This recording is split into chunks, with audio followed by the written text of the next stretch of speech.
శ్రీ సాయినాథాయ నమః. శ్రీ సాయి సచ్చరిత్రము 43, 44 అధ్యాయములు.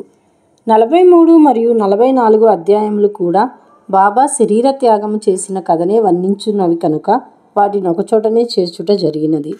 ముందుగా సన్నాహము. హిందువులలో ఎవరైనా మరణించుటకు సిద్ధముగా ఉన్నప్పుడు మత గ్రంథములు చదివి వినిపించుట సాధారణాచారము. ఏలన ప్రపంచ విషయముల నుండి అతని మనస్సును మరలించి భగవద్విషయములయందు లీనమునర్చినచో అతడు పరమునను సహజముగాను సులభముగాను పొందును. పరీక్షిన్మహారాజు బ్రాహ్మణ ఋషిబాలునిచే శపింపబడి వారము రోజులలో చనిపోవుటకు సిద్ధముగా ఉన్నప్పుడు గొప్ప యోగి అగు శుకుడు భాగవత పురాణమును ఆ వారంలో బోధించెను. ఈ అభ్యాసము ఇప్పటికీ అలవాటులో ఉన్నది. చనిపోవుటకు సిద్ధముగా ఉన్న వారికి గీత, భాగవతము మొదలగు గ్రంథములు చదివి వినిపించెదరు. కానీ బాబా భగవంతుని అవతారమొకటచే వారికట్టి అవసరం లేదు. కానీ బాబా ఇతరులకు ఆదర్శముగా ఉండుటకు ఈ అలవాటును పాటించిరి. త్వరలోనే దేహత్యాగము చేయనున్నామని తెలియగానే వారు వజేయను అతనిని పిలిచి రాజ విజయము గ్రంథము పారాయణము చేయమనిరి. అతడు వారంలో గ్రంథము ఒకసారి పఠించెను. తిరిగి దానిని చదువుమని బాబా ఆజ్ఞాపించగా అతడు రాత్రింబవళ్ళు దానిని చదివి 3 దినములలో 2వ పారాయణం పూర్తి చేసెను. ఈ విధముగా 11 దినములు గడిచెను. అతడు తిరిగి 3 రోజులు చదివి అలసిపోయెను. బాబా అతనికి సెలవిచ్చి పొమ్మనెను. బాబా నెమ్మదిగా ఉండి ఆత్మానుసంధానంలో మునిగి చివరి క్షణమునకై ఎదురు చూచుచుండిరి. 2-3 దినముల ముందు నుండి బాబా గ్రామము బయటకు పోవుట, భిక్షాటనము చేయుట మొదలగునవి మాని మసీదులో కూర్చుండిరి. చివరి వరకు బాబా చైతన్యముతో ఉండి అందరినీ ధైర్యంగా ఉండుడని సలహా ఇచ్చిరి. వారెప్పుడు పోయేదరో ఎవరికీ తెలియనీయలేదు. ప్రతిదినము కాకాసాహెబ్ దీక్షిత్, శ్రీమాన్ బూటియు వారితో కలిసి మసీదులో భోజనం చేయుచుండెడి వారు. ఆనాడు 1918 అక్టోబర్ 15వ తారీఖు హారతి పిమ్మట వారిని వారి బసలకు పోయి భోజనం చేయమనిరి.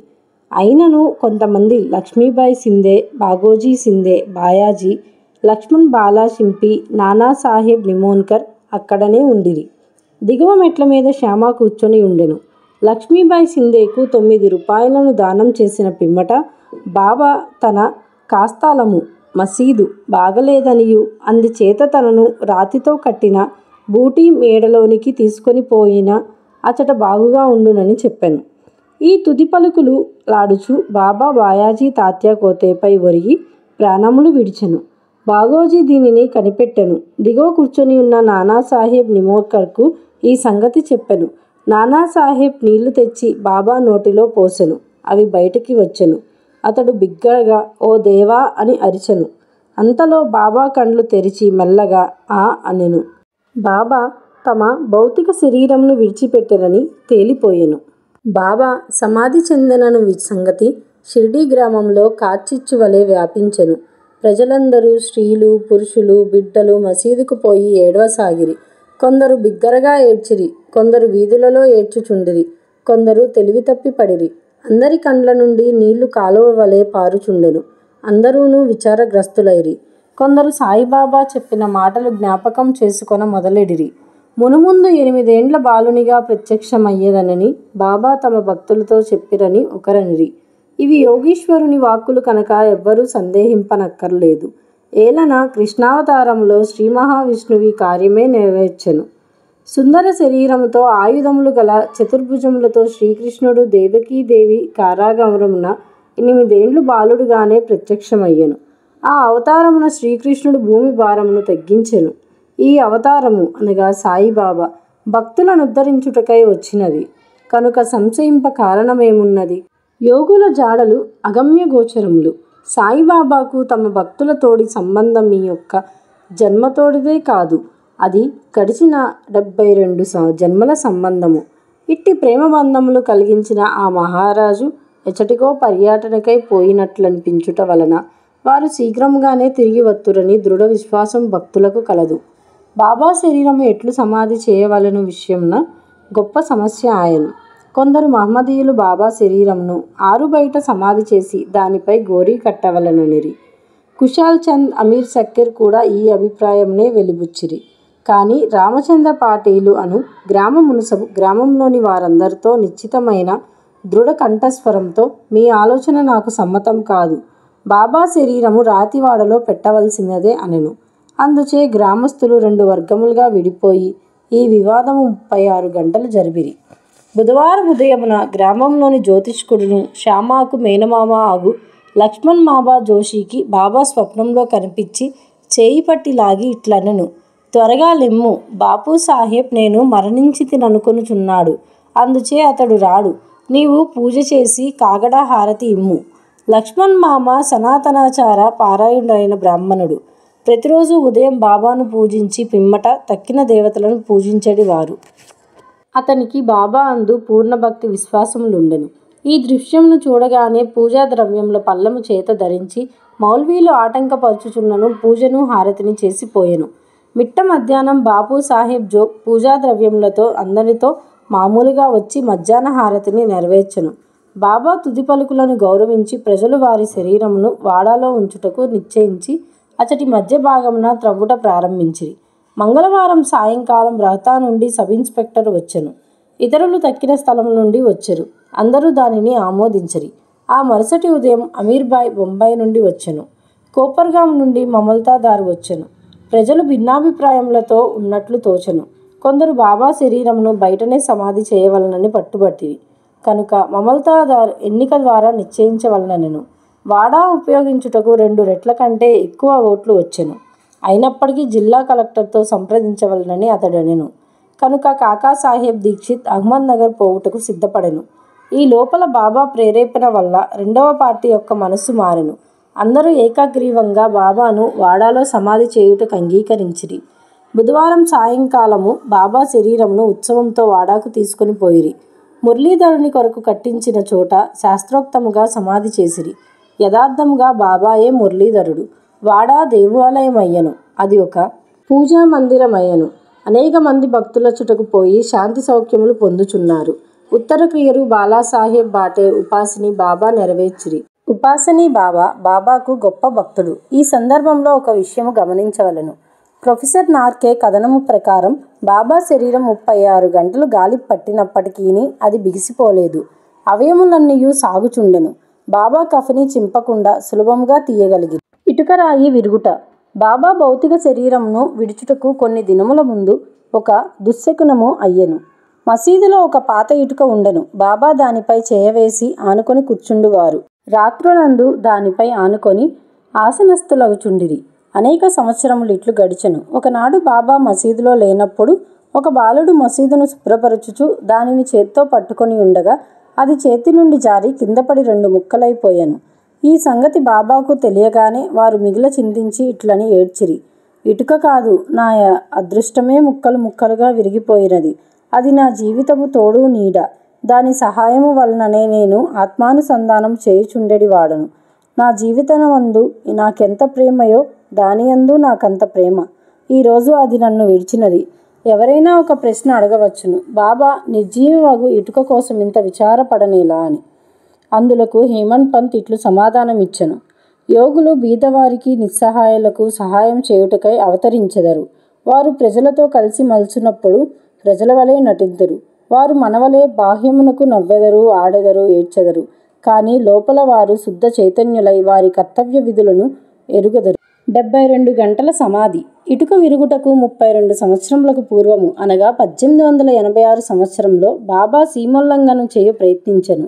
ఒక మార్గశిర పౌర్ణమి నాడు బాబా ఉబ్బసము వ్యాధితో మిక్కిలి బాధపడుచుండెను. దానిని తప్పించుకొనుటకై బాబా తన ప్రాణమును పైకి తీసుకొని పోయి సమాధిలో ఉండవలననుకొని భక్త మహల్సాపతితో ఇట్లనిరి, నా శరీరమును 3 రోజుల వరకు కాపాడుము. నేను తిరిగి వచ్చినట్లయినా సరే, లేని ఎడల నా శరీరము ఎదురుగా ఉన్న ఖాళీ స్థలంలో పాతిపెట్టి గుర్తుగా 2 జెండాలను పాతుము అని స్థలమును చూపిరి. ఇట్లనుచు రాత్రి 10 గంటలకు బాబా కింద కూలెను. వారి ఊపిరి నిలిచిపోయెను. వారి నాడి కూడా ఆడకుండెను. శరీరంలో నుండి ప్రాణము పోయినట్లుండెను. ఊరి వారందరూ అచట చేరి న్యాయ విచారణ చేసి బాబా చూపిన స్థలంలో సమాధి చేయుటకు నిశ్చయించిరి. కానీ మహల్సాపతి అడ్డగించెను. తన ఒడిలో బాబా శరీరం ఉంచుకొని 3 రోజులు అట్లే కాపాడుచూ కూర్చుండెను. 3 దినముల పిమ్మట తెల్లవారుజామున 3 గంటలకు బాబా శరీరంలో ప్రాణమున్నట్లు కనిపించెను. ఊపిరి ఆడ ప్రారంభించెను. కడుపు కదలను, కండ్లు తెరిచెను, కాళ్ళు చేతులు సాగతీయచు బాబా లేచెను. దీన్ని బట్టి చదవరులు ఆలోచించిన విషయమేమనా, బాబా మూడు మూరల శరీరమా లేక లోనున్న ఆత్మయ? పంచభూతాత్మకగు శరీరము నాశనమగును.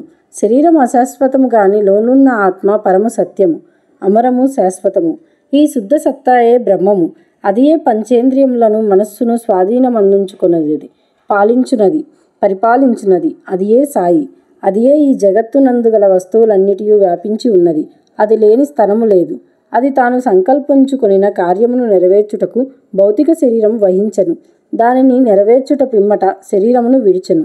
సాయి ఎల్లప్పుడూ ఉండువారు. అట్లనే పూర్వము గానుగాపురంలో వెలసిన దత్తదేవుని అవతారమగు శ్రీ నరసింహ సరస్వతియు వారి సమాధి చంద్రుడ బాహ్యమునకే కాని సమస్త చేతనాచేతనములందు కూడా నుండి వానిని నియమించువారును పరిపాలించువారును వారే.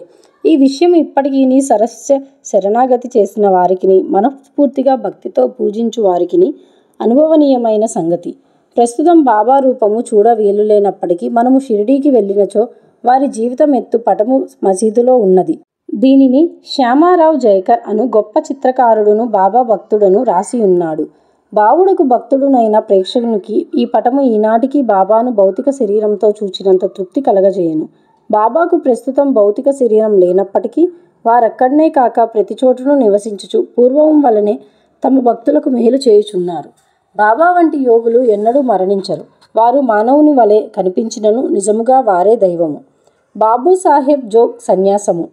జోగు సన్యాసం పుచ్చుకొనిన కథతో హేమంత్ పంత్ ఈ అధ్యాయంను ముగించుచున్నారు. సకారాం హరి ఉరఫ్ బాపు సాహెబ్ జోగ్ పూణే నివాసియగు సుప్రసిద్ధ వర్కరి విష్ణుబువ జోగ్ గారికి చిన్ననాయన. 1909 సంవత్సరంన సర్కారు ఉద్యోగం నుండి విరమించిన తర్వాత భార్యతో షిరిడీకి వచ్చి నివసించుచుండెను. వారికి సంతానం లేకుండెను. భార్యాభర్తలు బాబాను ప్రేమించి బాబా సేవయందే కాలమంతయు గడుపుచుండిరి. మేఘశ్యాముడు చనిపోయిన పిమ్మట బాపు సాహెబ్ జోగ్ మసీదులోను చావడిలోనూ కూడా బాబా మహాసమాధి పొందు వరకు హారతి ఇచ్చుచుండెను. అదియునుగాక ప్రతిరోజు సాటేవాడాలో జ్ఞానేశ్వరియు ఏకనాథ భాగవతమును చదివి వినవచ్చిన వారందరికీ బోధించుచుండెను. అనేక సంవత్సరములు సేవ చేసిన పిమ్మట జోగ్ బాబాతో, నేనిన్నాళ్ళు నీ సేవ చేసి తిని నా మనస్సు ఇంకనూ శాంతము కాలేదు. యోగులతో సహవాసం చేసినను నేను బాగు కాకుండాటకు కారణమేమి? ఎప్పుడు కటాక్షించదవు అనెను. ఆ ప్రార్థన విని బాబా, కొద్ది కాలంలోనే నీ దుష్కర్మల ఫలితము నశించును, నీ పాపపుణ్యములు భస్మమగును. ఎప్పుడు నీ అభిమానము పోగొట్టుకొని మోహమును రుచిని జయించదవో, ఆటంకములన్నిటినీ కడచేదేవో, హృదయపూర్వకముగా భగవంతుని సేవించుచు సన్యాసమును పుచ్చుకొనేదవో, అప్పుడు నీవు ధన్యుడవయ్యదవు అనిరి. కొద్ది కాలం పిమ్మట బాబా పలుకులు నిజమాయను.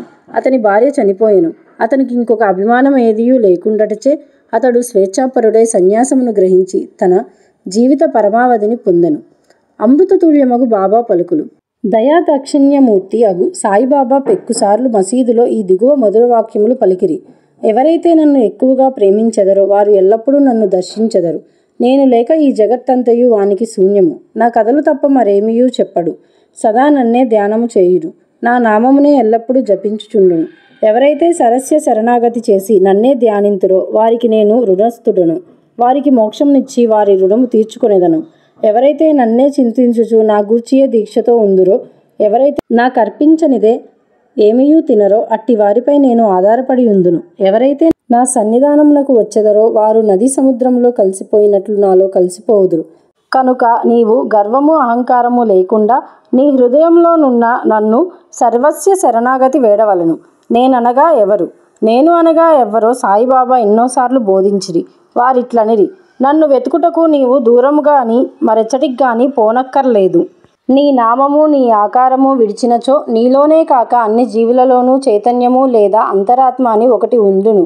అదే నేను. దీనిని నువ్వు గ్రహించి నీలోనే కాక అన్నిటిలోనూ నన్ను చూడుము. దీనిని నీవభ్యసించినచో సర్వవ్యాపకత్వం అనుభవించి నాలో ఐక్యము పొందెదవు. హేమంత్ పంత్ చదువురులకు ప్రేమతో నమస్కరించి వేడునదేమనగా, వారు వినయ విధేయతలతో దైవమును, యోగులను, భక్తులను ప్రేమింతురుగాక. బాబా పెక్కుసార్లు ఎవరైతే ఇతరులను నిందించుదురో వారు నన్ను హింసించిన వారగుదురు. ఎవరైతే బాధలు అనుభవించెదరో ఓర్చుకొందురో వారు నాకు ప్రీతి గూర్చెదరు అని చెప్పిరి కదా. బాబా సర్వ వస్తు జీవ సముదాయములలో ఐక్యమై ఉన్నారు. భక్తులకు నలుప్రక్కల నుంచి సహాయపడెదరు. సర్వజీవులను ప్రేమించుట తప్ప వారు మరేమియూ కోరరు. ఇట్టి శుభమైన పరిశుభ్రమైన అమృతము వారి పెదవుల నుండి స్రవించుచుండెను. హేమంత్ పంత్ ఇట్లు ముగించుచున్నారు: ఎవరు బాబా కీర్తిని ప్రేమతో పాడెదరో, ఎవరు దానిని భక్తితో వినెదరో, ఉభయులును సాయిలో ఐక్యమైదురు. 43-44 అధ్యాయములు సంపూర్ణము. సద్గురు శ్రీ సాయినాథార్పణమస్తు.